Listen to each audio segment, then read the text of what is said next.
तरीके से last video के अंदर हम लोगों ने एम्पेयर्स लॉ को एक रॉड के अंदर डिफाइन किया था। इसी तरीके से आज हम क्या करेंगे, हम एम्पेयर्स लॉ की बात करेंगे, लेकिन हम यहाँ पे एक रॉड की बजाय सोलेनोइड कॉइल ले लेंगे। और सोलेनोइड कॉइल के अंदर जैसे ही मैग्नेटिक फील्ड प्रोड्यूस होती है तो हम देखेंगे कि सोलेनोइड कॉइल के अंदर जो मैग्नेटिक फील्ड भी प्रोड्यूस होती है वो किन किन फैक्टर्स पे डिपेंड करती है। ये हमारी बेसिकली एक सोलेनोइड कॉइल है। आपको मालूम है कि सोलेनोइड कॉइल एक ऐसी कॉइल होती है जो बहुत ज़्यादा number of turns per consist होती है, और इसमें जो नंबर ऑफ टर्न्स हैं वो सर्कुलर डायरेक्शन में आ रहे होते हैं। इस तरीके से बहुत ज़्यादा नंबर ऑफ टर्न्स की सूरत में किसी भी कंडक्टर के ऊपर लिपटी हुई होती है, इसे हम लोग सोलेनोइड कॉइल कह देते हैं। अब क्या है कि ये हमारे पास एक सोलेनोइड कॉइल है, इसे हम लोग जो है दो वायर्स के साथ बैटरी के साथ कनेक्टेड कर देते हैं। एक वायर को हम लोगों ने इस टर्मिनल के साथ कनेक्टेड करते हुए बैटरी के एक टर्मिनल के साथ कनेक्ट कर दिया, और दूसरा जो इस सोलेनोइड का टर्मिनल है उसे वायर के एक टर्मिनल से कनेक्टेड करते हुए बैटरी के साथ कनेक्ट करके इस तरीके से सर्किट को कंप्लीट कर दिया। अब ये वाला जो टर्मिनल है ये बैटरी का पॉजिटिव टर्मिनल है और ये नेगेटिव टर्मिनल।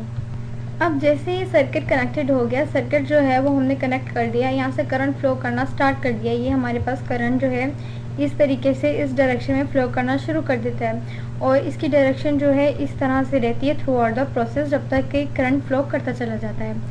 अब चूँकि इसमें से करंट फ्लो कर रहा है और हमें मालूम है कि जो भी कंडक्टर हो, जैसे ही उस कंडक्टर के अंदर से करंट फ्लो करता है तो करंट के फ्लो करने की वजह से उसके साइड में जो है मैग्नेटिक फील्ड अपेयर होना शुरू हो जाती है।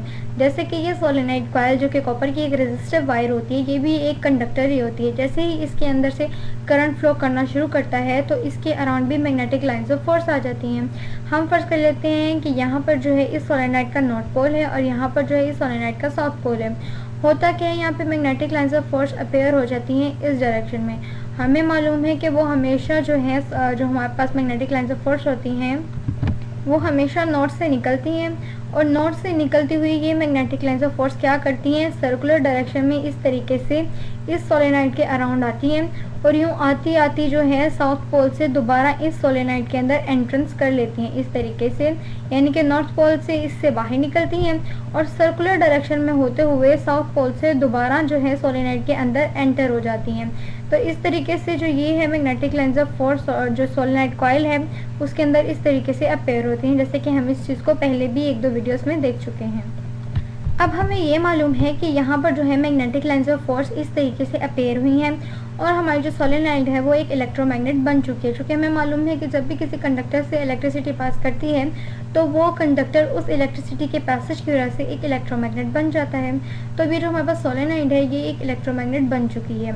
अब होता क्या है कि इसकी मैग्नेटिक लाइन्स ऑफ फोर्स भी अपेयर हो जाती हैं, जिसका मतलब ये है कि इसके आसपास जो है मैग्नेटिक रीजन होगा, लेकिन हमें ये नहीं मालूम होता कि वो मैग्नेटिक रीजन कहाँ तक होता है। उसे चेक करने के लिए हम क्या करते हैं कि हम लोग different compass, magnetic compass use कर लेते हैं, जो कि फ़ौरन से इंडिकेट कर देती है कि आपकी मैग्नेटिक लाइन्स ऑफ फोर्स इस डायरेक्शन में यहाँ से यहाँ तक जा रही हैं। इसके अलावा अगर हम कोई भी मटेरियल या कोई भी कंडक्टर ले आए तो वो जो है सोलेनोइड उसे अट्रैक्ट करेगा, तो हमें पता चल जाएगा कि यहाँ तक जो रीजन है वो मैग्नेटिक रीजन है। लेकिन जो सोलेनोइड की वजह से मैग्नेटिक फील्ड प्रोड्यूस होती है वो सोलेनोइड के पास पास जो है, मतलब कि आप कह सकते हैं ये वाले रीजन में, ये वाले रीजन में या इसके आसपास जो है स्ट्रॉन्गर होती है। जैसे ये जो आपके पास सर्कुलर लाइंस हैं ये सोलेनोइड से बहुत दूर दूर चले जाएंगे। लेट्स सपोज के और ये हम फर्ज कर लेते हैं कि एक लाइन जो है वो इससे बहुत ज़्यादा दूर इस तरीके से आ गई है, ये फर्ज कर लेते हैं। तो क्या होता है कि यहाँ पर अगर इस रीजन में आप कोई भी चीज़ लाएंगे तो उसके ऊपर इस सोलेनोइड के मैग्नेटिक फील्ड का इफेक्ट बहुत ज़्यादा कम होगा, जो कि ये शो करेगा कि इस वाले रीजन में क्या होता है कि आपके पास मैग्नेटिक फील्ड जो कि इस सोलेनोइड की वजह से प्रोड्यूस हुई है वो बहुत ही कम है।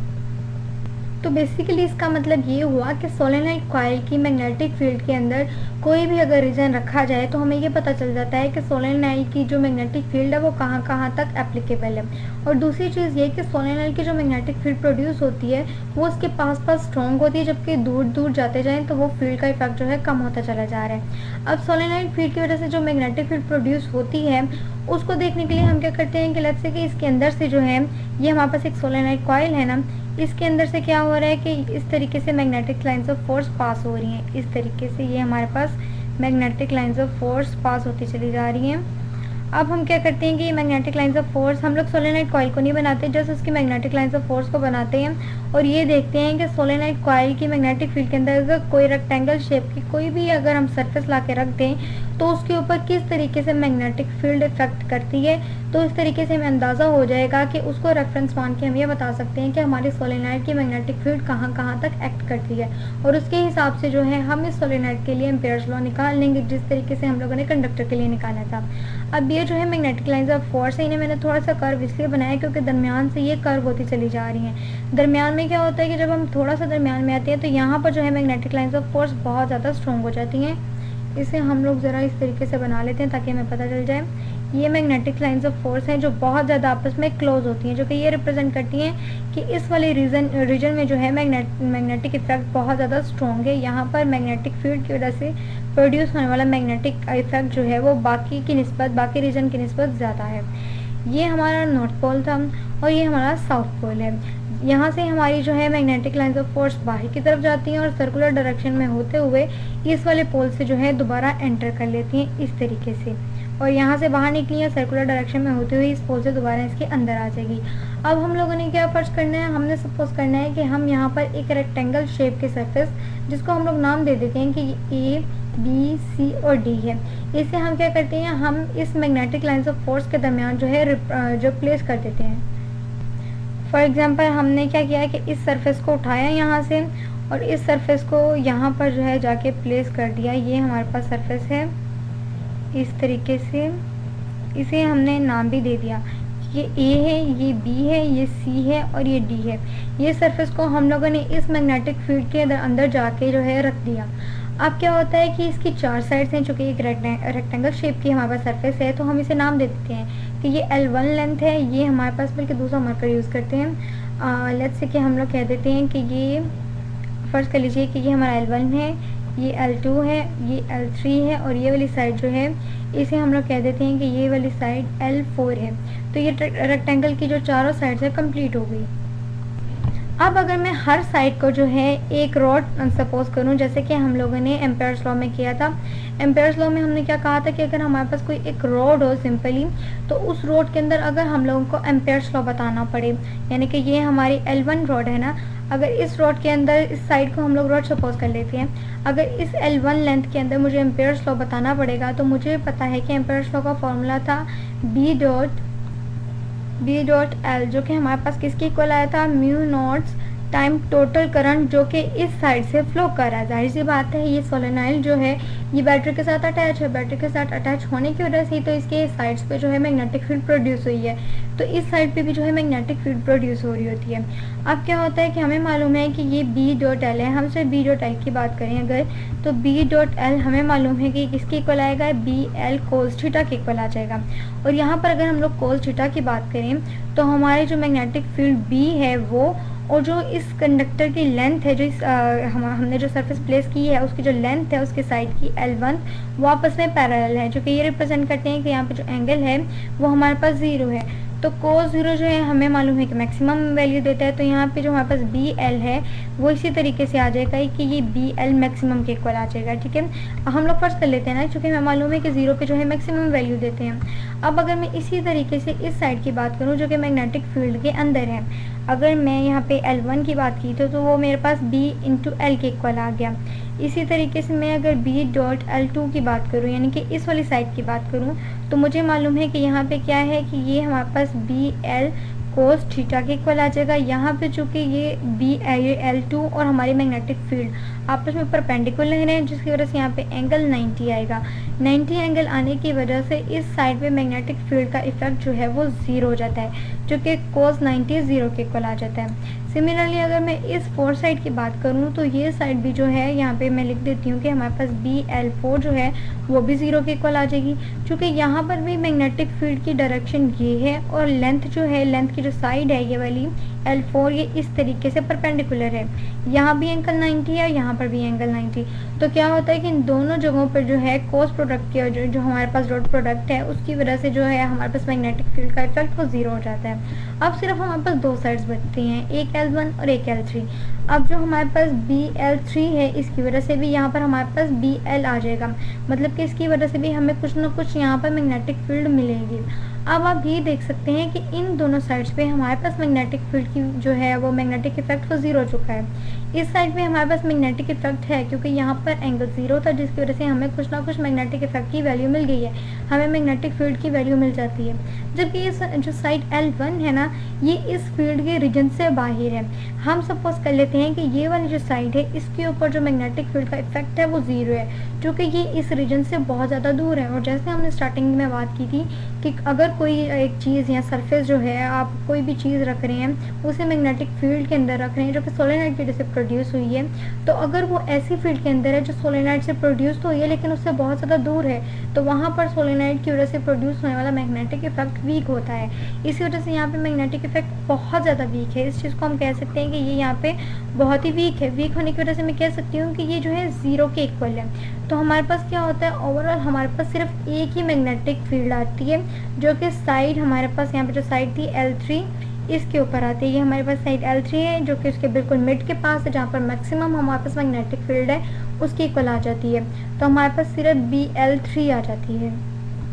तो अगर हम इसे टोटल करके भी देखें, जैसे कि हमने बात की थी कि अगर हमारे पास बहुत ज़्यादा मैग्नेटिक फील्ड आ जाए बहुत ज़्यादा लेंथ की वजह से, जैसे कि कंडक्टर की भी तो एक लेंथ ही थी ना, तो हम इनको जो है सम करके भी देख सकते हैं। जैसे कि हमें मालूम है कि B डॉट डेल्टा N1 है, फिर हमारे पास B डॉट डेल्टा L2 है, फिर हमारे पास B डॉट डेल्टा L3 है, फिर हमारे पास B डॉट डेल्टा L4 है, क्योंकि हम लोगों ने 4 साइड्स इस्तेमाल किया। और इनका जो प्रोडक्ट इन जो सम है, इनका सम जो है वो B डॉट डेल्टा L के इक्वल आना चाहिए, जो कि किसकी इक्वल है, mu naught into total current जो कि उस सोलेनोइड के अंदर से फ्लो कर रहा है उसके इक्वल आना चाहिए।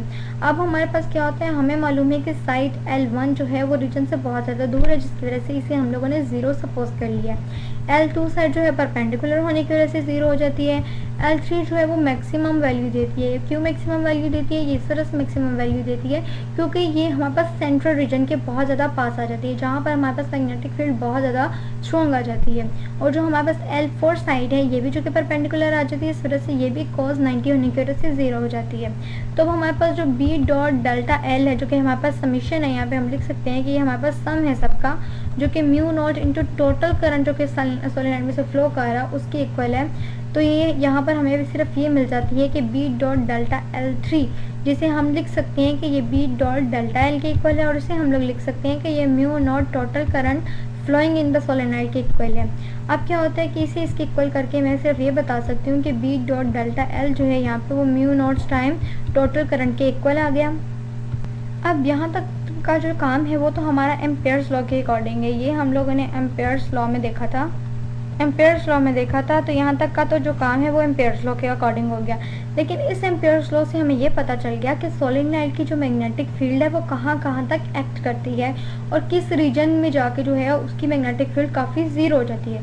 जैसे कोई सरफेस अगर मैग्नेटिक फील्ड के रीजन से बहुत ज़्यादा दूर चली जाएगी तो वहाँ पर जाके वो वीक हो जाएगी। तो वीक होने की वजह से हम लोगों ने उससे अप्रॉक्सीमेटली इक्वल टू ज़ीरो ले लिया, जिसकी वजह से हमारे पास बिल्कुल जो है एम्पेयर्स लॉ के अकॉर्डिंग सोलेनोइड में भी मैग्नेटिक फील्ड निकल आई। लेकिन अब सोलेनोइड में क्या होता है, एम्पेयर्स लॉ में तो हम लोगों ने सिर्फ एक कंडक्टर का यूज़ किया था ना, जिसकी एक सिंपल लेंथ, इसमें कोई नंबर ऑफ टर्न्स नहीं आ रहे थे, कोई इसमें ज़्यादा लेंथ का जो है वो मसला नहीं था। लेकिन सोलेनोइड कॉइल क्या है, इसमें बहुत ज़्यादा नंबर ऑफ टर्न्स आ रहे होते हैं और होती तो लेंथ इतनी ही है ना कंडक्टर की, जिसके ऊपर ये रेजिस्टिव कॉपर की वाइड नंबर ऑफ टर्न्स की सूरत में लिपटी हुई होती है। अब क्या होता है कि जितने नंबर ऑफ टर्न्स हैं हम कहते हैं कि यहाँ पे हमारे पास स्मॉल एन आ जाता है। स्मॉल एन का मतलब ये होता है कि हमारा जो टोटल नंबर ऑफ टर्न्स हैं डिवाइडेड बाय टोटल लेंथ, मतलब कि कितनी वो सोलेनोइड की लेंथ है और उसमें कितनी नंबर ऑफ टर्न्स हैं, ये हमारे पास स्मॉल एन आ जाता है, जिसे हम लोग इलेक्ट्रॉन डेंसिटी भी कहते हैं, या बेसिकली इसे डेंसिटी भी आप कह सकते हैं उस कंडक्टर की। अब अगर मैं एन के बारे में बताना चाहूँ कि कैपिटल एन क्या है, तो मैं इसे एन इंटू डेल्टा एल के इक्वल लिख सकती हूँ, तो ये चीज़ इसके इक्वल आ जाती है। बेसिकली बताने का मतलब ये है कि हमारे पास एम्पेयर्स लॉ में तो सिर्फ एक रोड थी, इस वजह से हम लोगों ने कैपिटल एन को यूज़ नहीं किया, क्योंकि कैपिटल एन जो है basically number of turns, number of rod, number of किसी भी चीज़ के नंबर्स को जाहिर करने के लिए इस्तेमाल करते हैं। यहाँ पर चूँकि बहुत ज़्यादा नंबर ऑफ टर्न थे, तो यहाँ पर सोलेनोइड के केस में यहाँ पर मैं कैपिटल एन लगा सकती हूँ। अब अगर मैं यहाँ पे कैपिटल एन लगा सकती हूँ तो मेरे पास जो फॉर्मूला आ जाएगा एम्पेयर्स लॉ का वो बी डॉट डेल्टा एल जो कि इक्वल आ जाएगा capital N into mu naught into total current. अब ये जो कैपिटल एन है इसकी वैल्यू मैंने अभी बताई है कि हम small N into delta L के इक्वल लिख सकते हैं। तो अगर मैं यहाँ पे लिख लूँ कि मेरे पास small n into delta L है, तो यहाँ पे मेरे पास mu naught into total current रह जाएगा और इस साइड पे मेरे पास b इंटू डेल्टा एल रह जाएगा। अब बेसिकली क्या होता है कि ये जो डेल्टा एल है, इस डेल्टा एल से इस डेल्टा एल को मैं कटिंग कर सकती हूँ क्योंकि ये दोनों साइड पे ही सेम है। और यहाँ पे मेरे पास b is equals to mu naught n into total current आ जाएगा। ये बेसिकली एम्पेयर्स लॉ को इस्तेमाल करते हुए सोलेनॉइड की मैग्नेटिक फील्ड है। अगर हमें सोलेनॉइड की वजह से किसी भी जगह पर मैग्नेटिक फील्ड मालूम करनी हो तो हम ये वाला फार्मूला इस्तेमाल कर सकते हैं। इस फार्मूले के अकॉर्डिंग क्या है कि हमारी जो मैग्नेटिक फील्ड है जो कि सोलेनॉइड के अंदर प्रोड्यूस हुई है वो डायरेक्टली रिलेटेड है टोटल करंट जो कि उस सोलेनॉइड के अंदर से फ्लो कर रहा है। अगर आप बहुत ज़्यादा हाई बैटरी यूज़ करेंगे तो जाहिर सी बात है उस बैटरी की पावर ज़्यादा होगी, जिसकी वजह से उसका जो करंट फ्लो कर रही है, वो प्रोवाइड कर रही है हमारे सोलेनॉइड को, वो बहुत ज़्यादा होगा। जितना ज़्यादा करंट आपके पास होगा उतनी स्ट्रॉन्ग आपके पास मैग्नेटिक फील्ड प्रोड्यूस होगी। तो आपकी जो मैग्नेटिक फील्ड बी है वो डायरेक्टली रिलेटेड होती है आपके करंट के साथ। सिमिलरली जो आपकी मैग्नेटिक फील्ड है वो डायरेक्टली रिलेटेड होती है आपकी परमेबिलिटी कांस्टेंट म्यू नॉट के साथ, जिसकी एक वैल्यू फिक्स होती है जो कि 4 पाई इंटू 10⁻⁻7 के इक्वल होती है। सिमिलरली आपकी जो बी है मैग्नेटिक फील्ड वो डायरेक्टली रिलेटेड होती है स्मॉल एन से। ये स्मॉल एन बेसिकली हमारे पास capital N divided by delta L के इक्वल है। इसका मतलब ये है कि आपके पास जितने सोलेनॉइड के नंबर ऑफ टर्न्स होंगे, बहुत ज़्यादा सोलेनॉइड के अंदर जो है नंबर ऑफ टर्न्स आते जाएंगे और जितनी ज़्यादा उसकी लेंथ होगी जाहिर सी बात है उतने ही नंबर ऑफ टर्न्स उसके अंदर बनेंगे। तो अगर ये चीज़ आपके पास ज़्यादा होगी तो उसके अंदर से जो है मैग्नेटिक फील्ड वो भी ज़्यादा प्रोड्यूस होगी, क्योंकि आपको मालूम है कि करंट ने फ्लो करना है। तो करंट जो है वो हर नंबर ऑफ टर्न्स के अंदर से फ्लो करता है। लेट्स से कि ये जैसे लेट्स से कि ये हमारे पास जो है पॉजिटिव टर्मिनल है, ये नेगेटिव टर्मिनल, तो करंट जो है इस डायरेक्शन में फ्लो कर रहा है, ठीक है। तो करंट क्या करेगा, इसके अंदर से भी फ्लो करके आएगा इस तरीके से। यहाँ पे मैं इसको बता देती हूँ। करंट ने जो क्या करना है कि इस टर्न के अंदर से फ्लो करेगा इस डायरेक्शन में, फिर यूँ फ्लो करता हुआ इसके अंदर से भी जाएगा। मतलब कि जितने ज़्यादा नंबर ऑफ टर्न्स होंगे उतने ही ज़्यादा उनमें से करंट भी फ्लो करेगा। तो जितना ज़्यादा उनमें से करंट फ्लो करेगा उतनी ही ज़्यादा उसमें स्ट्रॉन्ग मैग्नेटिक फील्ड प्रोड्यूस होगी। तो इस तरीके से अगर हमारे पास सोलेनॉइड कॉइल हो तो उस सोलेनॉइड कॉइल की जो है हम लोगों ने मैग्नेटिक फील्ड को हासिल कर लिया है। हम लोगों ने उसका फॉर्मूला निकालना सीख लिया है कि वो mu not an into total current के इक्वल होता है। और ये हमें कहाँ से पता चला, हम लोगों ने एम्पेयर्स लॉ के कॉन्सेप्ट को इस्तेमाल करते हुए, उसे यूज़ करते हुए एक सरफेस को मैग्नेटिक फील्ड के अंदर जाके प्लेस कर दिया जो कि सोलेनॉइड की वजह से प्रोड्यूस हुई थी। और उससे हमें ये पता चल गया कि सोलेनॉइड की मैग्नेटिक फील्ड सिर्फ 3 चीज़ों पर डिपेंड करती है। एक परमेबिलिटी कांस्टेंट, दूसरा जो हमारे पास है total number of turns divided by total length, और इसके साथ साथ टोटल करंट जो कि उस सोलेनॉइड के अंदर से फ्लो हो रहा है। तो इस तरीके से एम्पेयर्स लॉ को इस्तेमाल करते हुए, इसके कॉन्सेप्ट को इस्तेमाल करते हुए हम सोलेनॉइड के अलावा और भी चीज़ों की जो है मैग्नेटिक फील्ड निकाल सकते हैं।